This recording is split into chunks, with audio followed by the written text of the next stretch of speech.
அனைவருக்கும் வணக்கம். பிப்ரவரி 8 நாளை உலக மகளிர் தினம். இதற்கு வாழ்க தமிழ், வளர்க பாரதம்.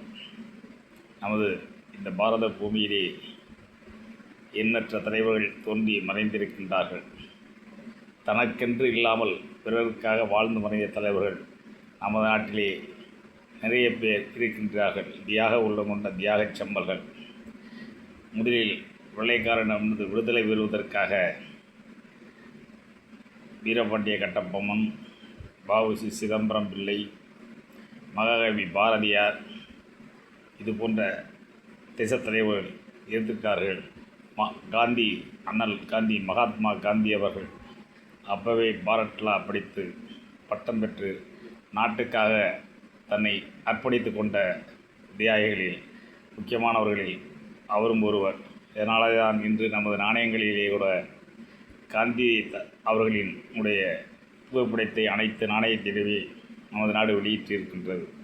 அதுபோல வருகின்ற 2026ஆம் ஆண்டிலே பெண்கள்தான் இந்நாட்டின் கண்கள் என்று பாரதியார் சொன்னார். அதுபோல நாட்டை நல்வழி கொண்டு செல்வதற்கு பெண்களாகிய நீங்கள்தான் ஒத்துழைப்பு கொடுக்க வேண்டும். கொடுத்து இந்த நாட்டை யார் கையில் ஒப்படைத்தால் திறம்பட ஆட்சி நடத்துவார்கள் என்பதை நீங்களே புரிந்து கொண்டு செயல்படுங்கள். அப்பொழுது நாடு முன்னேறும், வீடு முன்னேறும், எல்லோரும் முன்னேறுவார்கள். ஏழை எளியவர்கள், விவசாய பெருங்குடி மக்கள் மற்றும் விவசாயிகள் எல்லோரும் வசதி வாய்ப்பு உள்ளவர்களை பற்றி பிரச்சனை கிடையாது. நடுத்தர வர்க்கத்தினரும் ஏழை எளியவர்களாக இருப்பவர்களுக்குத்தான் நாடு நல்ல வழியில் சென்றால்தான் நாமும் முன்னேற முடியும் என்பதை சிந்தித்து செயல்பட்டு வருகின்ற 2026 பணத்திற்கோ மற்ற